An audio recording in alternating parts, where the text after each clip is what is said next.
শুভ সকাল বন্ধুরা, কেমন আছো তোমরা সবাই? আশা করছি সবাই ভালো আছো, সুস্থ আছো, আর আমরাও ভালো আছি। আমার আরও একটা নতুন ব্লগে তোমাদের অনেক অনেক স্বাগত জানাচ্ছি। তো সকালে উঠে টুকিটাকি কিছু কাজকর্ম শেষ করে তারপর এখানে ঠাকুরঘরটা পরিষ্কার করে ফুল তুলে এখানে পুজোর জন্য সব কিছু সাজিয়ে নিয়েছি, মানে ভোগটা সাজিয়ে নিয়েছি। তো তারপর এখানে ঠাকুরকে নৈবেদ্য করে দিয়েছি, আর ওইদিকে যে ঠাকুর রেখেছি সব ঠাকুরকে ফুল দিয়ে পুজো করে ভালো করে নৈবেদ্য করে দিয়েছি। তো তারপর কিন্তু রান্নাঘরেও যাব।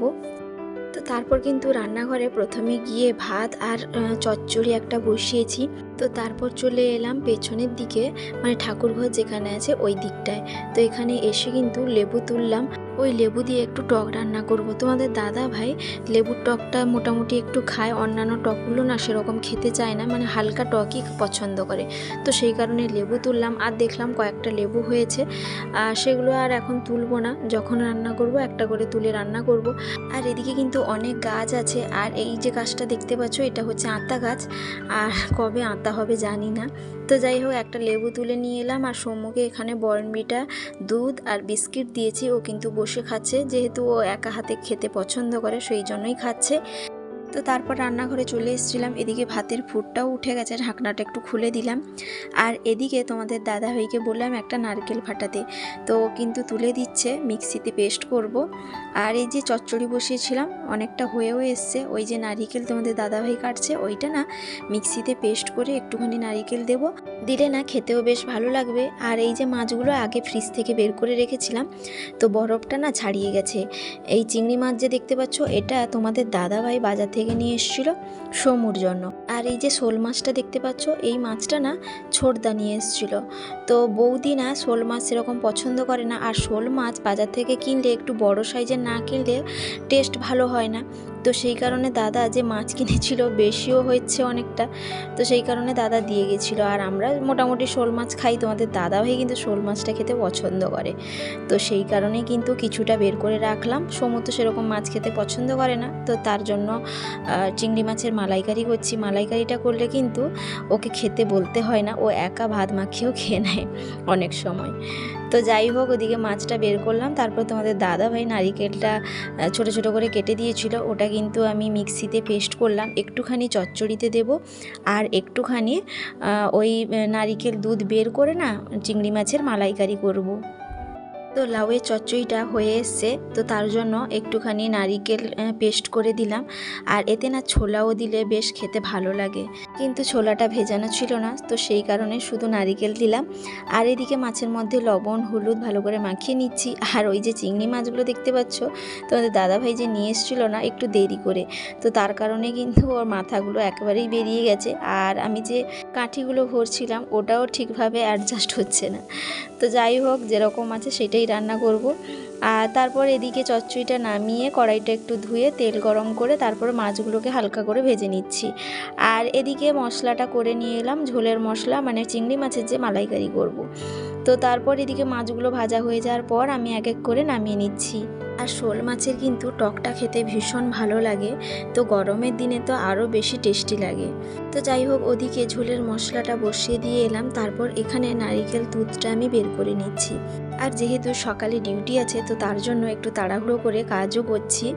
তো ওইদিকে তোমাদের দাদাভাই একটু নারিকেলটা কেটে দিয়েছিল বলে অনেকটা সময়ও বেঁচে গেল, নাহলে সকালে না একা হাতে সব কিছু করতে গেলে না অনেকটা লেট হয়ে যায়।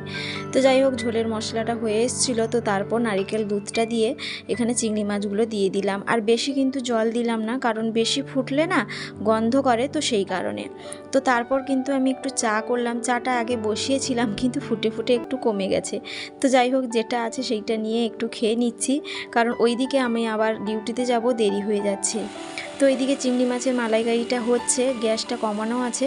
তো তারপর এদিকে সরিষাটা পেস্ট বানিয়ে নিচ্ছে, একটু বেশি করে পেস্ট বানাচ্ছি, তো তার কারণ একটু ফ্রিজে রেখে দেব, তেল আর একটু লবণ দিয়ে রেখে দেব।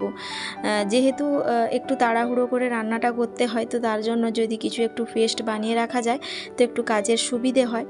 তো সেই কারণে যখনই একটু আদা পেস্ট করি বা সরিষা পেস্ট করি একটুখানি বেশি করে করলে রেখে দিই। যাই হোক, সরিষার মধ্যে লবণ আর তেল মাখিয়ে রাখলাম। আর এদিকে চিংড়ি মাছের মালাইকারিটা হয়ে যাওয়ার পর আমি নামিয়ে নিলাম।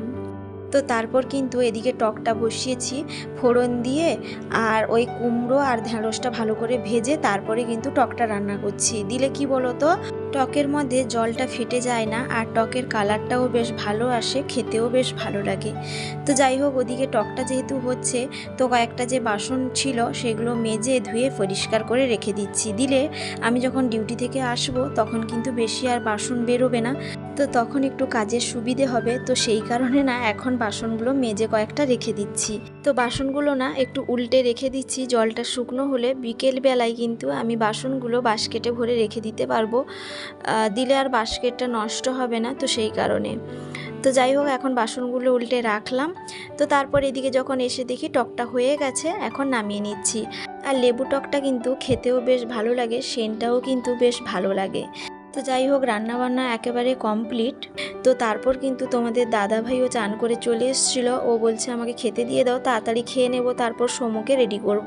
আর ওইদিকে আমি ডিউটিতেও যাব, তো তার জন্য কিন্তু ওকে একটু ভাত বেড়ে দিচ্ছি। তারপর কিন্তু আমিও অল্প করে একটু ভাত খেয়ে তাড়াতাড়ি চলে যাব, দিলে একটু তাড়াতাড়িও আসতে পারবো। আর সকালে ডিউটি থাকলে অনেকটা পরিমাণ সমস্যাও হয়, তবুও তোমাদের দাদাভাই একটু হেল্প করেছিল বলে একটু তাড়াতাড়ি রান্নাটাও হয়ে গেছে। আর উনুনে যেহেতু ভাতটা হয়ে যায় না, তো তার কারণে কিন্তু তাড়াতাড়িও রান্না টান্না হয়ে যায়, তো একটু সুবিধে হয়।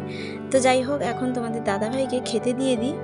তো এখানে সমু আর তোমাদের দাদাভাই খাচ্ছে, আর সমুকে কিন্তু তোমাদের দাদাভাই বেশিরভাগ সময় খাইয়ে দেয়, না হলে আমি খাওয়াতে গেলে অনেকটা দেরি হয়ে যায়। তো বন্ধুরা, এখন হচ্ছে বিকেলবেলায়, যে যার কাজ থেকে কিন্তু এখন চলে এসেছি। আর সমু কিন্তু স্কুল থেকে চলে এসেছিল, তো এখন একটু ফল খাওয়া হচ্ছে। যেহেতু আমরা সবাই মিলে ভাত খেয়ে চলে গেছিলাম, তো তার জন্য না একটু ফল কাটছি। কয়েকটা ফল ছিল, তো সেই ফলগুলো এখন কেটে সবাই মিলে একটু করে খাচ্ছি।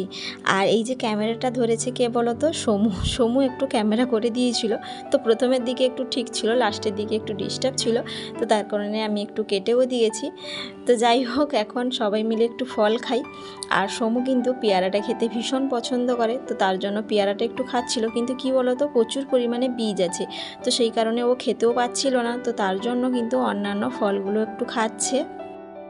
তো তোমাদের দাদাভাই একটা ডাব কেটেছিল, তো সেই জলটাও খাচ্ছে। আর নারিকেলটা বেশ শক্ত হয়েছে জানো তো, তো এগুলো না জলটাও সেরকম খেতে ভালো লাগে না, ঝাঁঝালো টাইপের। তো তারপর চলে এলাম বাসনগুলো কয়েকটা মেজে পরিষ্কার করে নেওয়ার জন্য। সকালে যে খেয়ে সবাই মিলে চলে গেছিলাম, বাসনগুলো আর মেজে রাখিনি, তো তার কারণে এখন মেজে ঘষে পরিষ্কার করে রেখে নিচ্ছি। যা কিছুই হোক না কেন, সেই নিজেকে তো সব কিছুই করতে হবে, যেহেতু একার সংসার, তো সেই কারণে। তো যাই হোক, এখন ভালো করে মেজে ঘষে পরিষ্কার করে নিই। তো তারপর এদিকে জলটা একটু পড়েছিল, তো তার জন্য একটু মুছে ভালো করে পরিষ্কার করে নিচ্ছি। তো সকালে যে কয়েকটা বাসন মেজে ঘষে পরিষ্কার করে রেখেছিলাম, সেগুলো জল শুকনো হয়ে গেছে, এখন বাস্কেটে ভরে রেখে দিচ্ছি। আর যেগুলো এখন মাজলাম না, ওইগুলো একটু উল্টে রেখে দেবো, আবার জল শুকনো হলে আবার কিন্তু বাস্কেটে ভরে রাখবো। যেহেতু বাস্কেটটা স্টিলের আর ওই প্লাই দিয়েই কিন্তু কাজগুলো হয়েছে, তো সেই কারণে না জলটা শুকনো করেই রাখি, না হলে তাড়াতাড়ি নষ্ট হয়ে যাবে। তো তারপর সমুর কয়েকটা জামা কাপড় বেরিয়েছিল, সেগুলো না একটু সার্ফ জল করে ভালো করে ধুয়ে নিয়ে এলাম। যেহেতু বাচ্চার কাপড়, তো সবসময় না একটু পরিষ্কার পরিচ্ছন্ন রাখতে হয়, না হলে একটু নোংরা বসে গেলে না সেটা দেখতেও যেরকম বাজে লাগে, আর বাচ্চাকে একেবারে দেওয়াও উচিত নয়। তো সমুর কিছু কাপড় চোপড় সকালে যে ধুয়েছিলাম, সেগুলো এখন তুলে নিয়ে এলাম, এখন ভাঁজ করে রেখে দেবো। তো তারপর কিন্তু সবগুলো রুম ঝাঁট দিয়ে ধুলোগুলোকে বের করে দিয়েছি। তারপর সামনের যে বড় দুয়ারটা, সেটাও ভালো করে ঝাঁট দিয়ে দিচ্ছি। বাড়িতে থাকলে কিন্তু প্রত্যেকটা কাজ গুছিয়ে করতে হয়, আর এমনিতে ডিউটি থেকে আসার পর এইগুলো কাজগুলো করার পর না আর সেরকম শরীরও টানে না, তো সেই কারণে সবসময় তোমাদের সঙ্গে ভিডিওগুলো শেয়ার করতে পারি না, বা হয়তো সবার ভিডিও সবসময় দেখতেও পারি না, ইচ্ছে থাকলেও হয় না। তো যাই হোক, এখন ঘরগুলো ভালো করে ঝাঁট দিলাম। তো বন্ধুরা, এখন হচ্ছে সন্ধ্যের সময়, তো একটু লিকার চা করছি সবার জন্য, মানে সন্ধে দেওয়া হয়ে গেছে। লিকার চা বলতে আমি তো এমনিতে দুধ চা ছাড়া পছন্দ করি না, কিন্তু গলাটা না প্রচণ্ড পরিমাণে ব্যথা, তো সেই কারণে সবার জন্য লিকার চা করেছি। আর তোমাদের দাদা ভাই পাউরুটি নিয়ে এসেছিলো, সেগুলো ভালো করে একটু সেঁকে নিয়ে এলাম। আর আমি না ডিম সেদ্ধ বসিয়েছিলাম উনুনে, তো সেই ডিম সেদ্ধ নিয়ে এলাম, মানে ছাড়িয়ে নিয়ে এসেছি। আর একটু পেঁয়াজ নিয়ে এসেছি, ডিম সিদ্ধর সঙ্গে কিন্তু পেঁয়াজ খেতে ভীষণ ভালো লাগে, তো সেই কারণে। তো যাই হোক, এখন সবাই মিলে একটু লিকার চা, ডিম সেদ্ধ আর পাউরুটি খাচ্ছি। তো তারপর কিন্তু সোমুকে একটু পড়তে বসেছিলাম। আর পড়তে বসাতে হলে কত যে কষ্ট করতে হয় সে একমাত্র আমরাই জানি। আর ওইদিকে বলছে আমার দাঁত ব্যথা করছে, আমার দাঁতের মধ্যে খাবার ঢুকে গেছে সেই জন্য ব্যথা করছে। তো যখন ব্যথা বলে তখন কিন্তু আবার ডবল করে ওকে ব্রাশ করাতে হয় জল গরম করে। তো যাই হোক, বাচ্চা থাকলে অনেক সমস্যা থাকবে আর ওকে নিয়েই কিন্তু অ্যাডজাস্ট করে চলতেও হবে।